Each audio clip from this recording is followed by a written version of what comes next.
Do you ever wonder what really separates a massive success story from a total failure? A company that thrives versus one that just collapses? The answer, a lot of the time, comes down to what happens before a single thing is even done. And today, we are diving deep into that secret weapon, planning. Just think of it like the master blueprint an architect draws up before anyone even thinks about laying a single brick. It is the master design for success. So let's kick things off with that huge question. I mean, we see it all the time, right?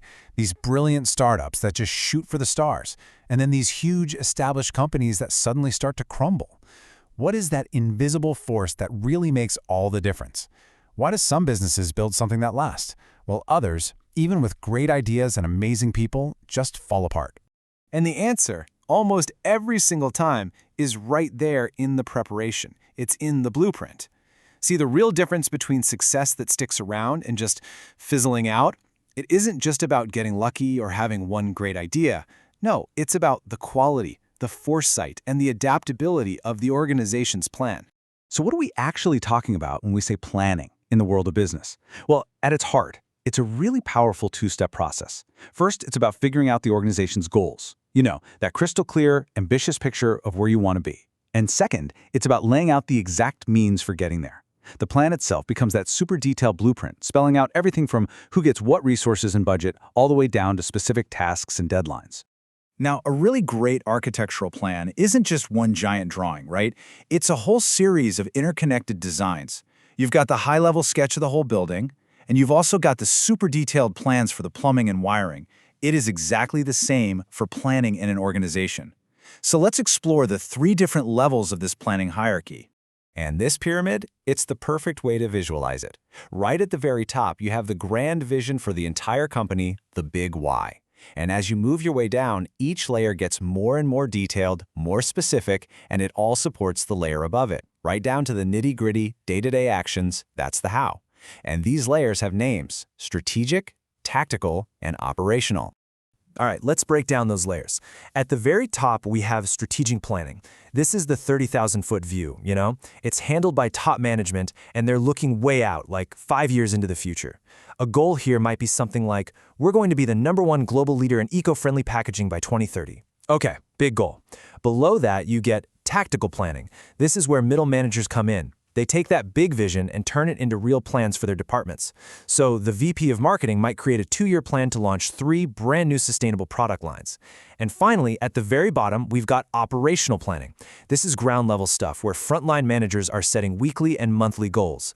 For our example, this would be the social media manager's detailed content calendar for that new product launch next quarter. See how it all connects? But wait, before an architect can even start drawing, what's the first thing they have to do? They have to survey the land, right? They need to understand the environment, the quality of the soil, the local building codes, all of it. Well, for a manager, the #1 surveying tool is something called a SWOT analysis. It is the compass you absolutely have to use to understand the entire landscape before you even think about drawing your map. SWOT. It stands for strengths, weaknesses, opportunities, and threats.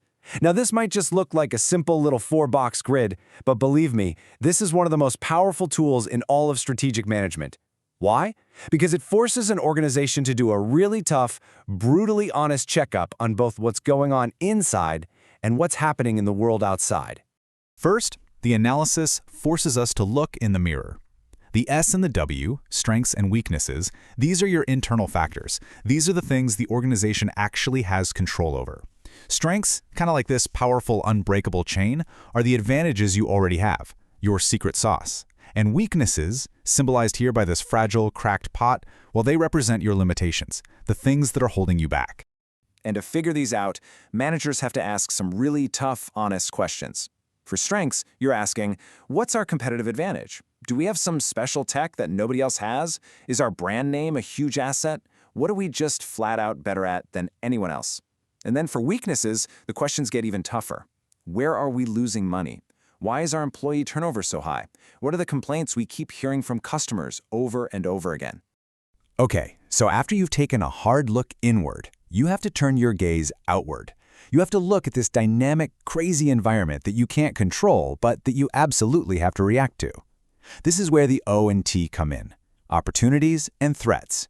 These external forces can literally make or break a company. Opportunities, like this perfect ripe apple, are those positive trends or openings in the market just sitting there, waiting for you to grab them. Threats, on the other hand, they're the ticking bombs. They're the dangerous trends or problems that could completely blow up your whole mission. So the key here is constantly scanning the horizon. For opportunities, managers are always asking things like, is there a new social media platform we could be using to find new customers? Is there a growing trend towards sustainability we can tap into? And for threats, you've got to be paranoid. You're asking, what is our biggest competitor about to launch? Could a sudden change in data privacy laws totally wreck our business model? Is there some new technology out there that could make our main product totally useless tomorrow? Okay, so you've surveyed the land. You've used your compass, your SWOT analysis, to get a clear picture of what you're good at internally and what the world looks like externally. So, now what? Let's get to the final, and honestly, the most important step, seeing how all this work turns a blueprint into an actual, tangible reality. This brings us to the big so what moment. You've got all this data, all these insights from your SWOT. Now it all comes together in a process we call strategic thinking. And this is not just about listing bullet points on a slide. No, this is the art of connecting the dots. It's about making smart, deliberate choices.